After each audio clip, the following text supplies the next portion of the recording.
First impressions, what's your review? Where are we scoring this? First impressions for my review. I'm not reviewing this. On stream, I need a number. Um, W or L? W. it's a W, but like a soft W. Like I'm thinking like a 7. 7? Okay. I I'm inclined to think, agree with you. and Elaborate. if I was being mean or I was feeling a little more harsh, it'd probably be closer to a 6. Not because there's anything bad or anything that's like glaringly wrong with it, but because it's like there's just some things that I want to call it good, but there's a couple things that kind of get in my way a little bit. Like, Okay. the feedback on at least the weapon I've been using, the shock or the jump kit or whatever, with the shock pogo thing. The feedback on actually hitting enemies with that is awful. Just kind of non-existent, kind of flat. Which is crazy because the pogo itself feels like it has great feedback. When you bounce, like there's like power in that, and you can hear it connect in it. There's a lot of force there, and it feels good.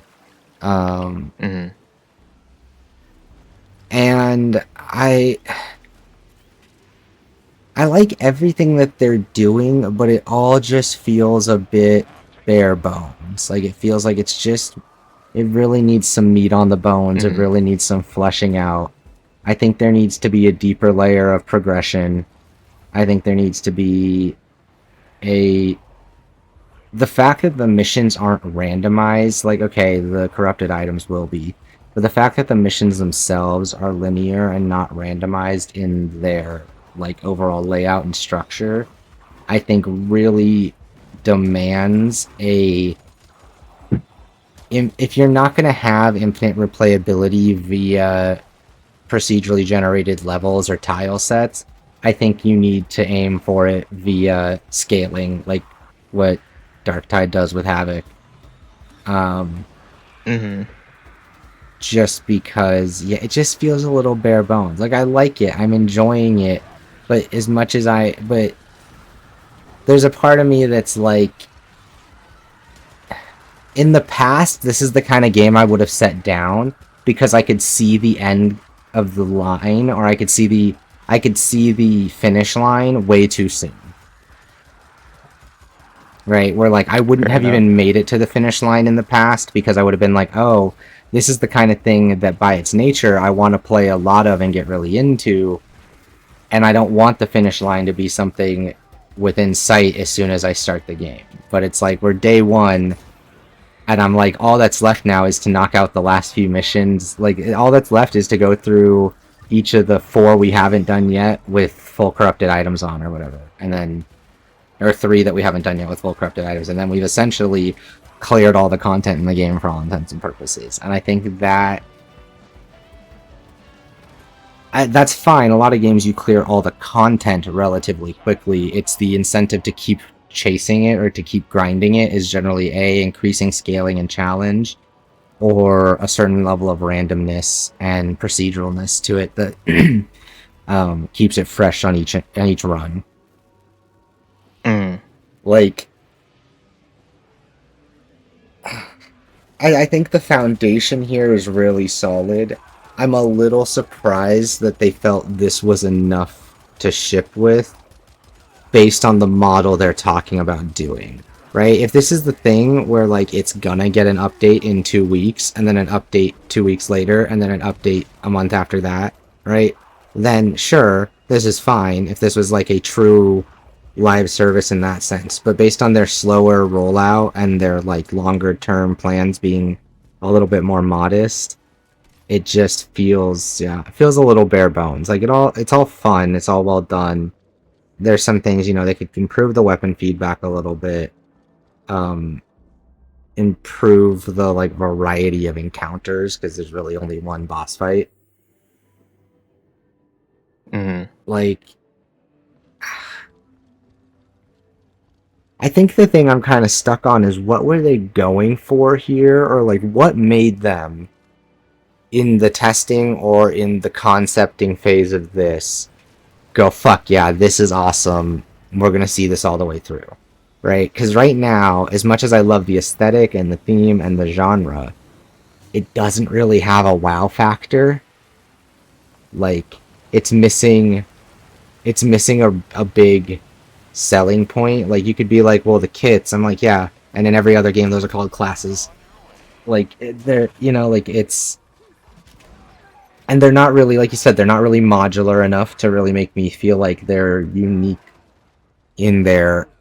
It's really what's unique about this game is its aesthetic and its presentation, in that it takes place essentially within the Control Alan Wake shared universe, right? Like, and has that weird retro futuristic, like retro sci-fi vibe that Control has for the oldest house and stuff. Like, I think that's all great, and the gameplay's all serviceable, but it is just missing that, like, that oomph, that extra something special, aside from just being set in a really great setting. Like, the performance is definitely an issue, but it's also not ruining the game for me. If anything, it's just kind of funny to laugh at when the frame starts tanking. Because it hasn't killed me yet or anything. I haven't died because the frame rate got bad. So, No. yeah, so, like, with that in mind, it's just, I really like what's here. It just feels like it's, in this day and age, for a live service launch, it just feels kind of half complete. And, like, not even in a, like, conceptually and, like, design-wise, it feels half complete. It just feels like a game like this at its core needs to launch with a lot more going for it to kind of keep people interested and invested. Like, if you can play this game and functionally be done with the content in 20 hours, I get that what they're going for is is not a forever game that you play every day, but, like, I mean, you can get that many hours out of COD Zombies, like, easily. Like, it could easily take you 20 hours of attempts and learning and practice to clear the harder Easter egg that Black Ops 6 dropped with. Right? And that is a legitimately interesting horde shooter engagement with a legitimately interesting endgame boss.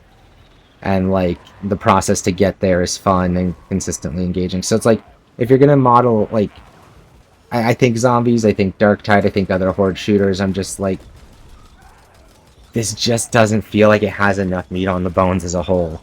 Like, I'm glad I'm playing it. Like, it's the kind of game where, like, I'll keep coming back to it as they drop updates, and hopefully they kind of flesh it out into something more.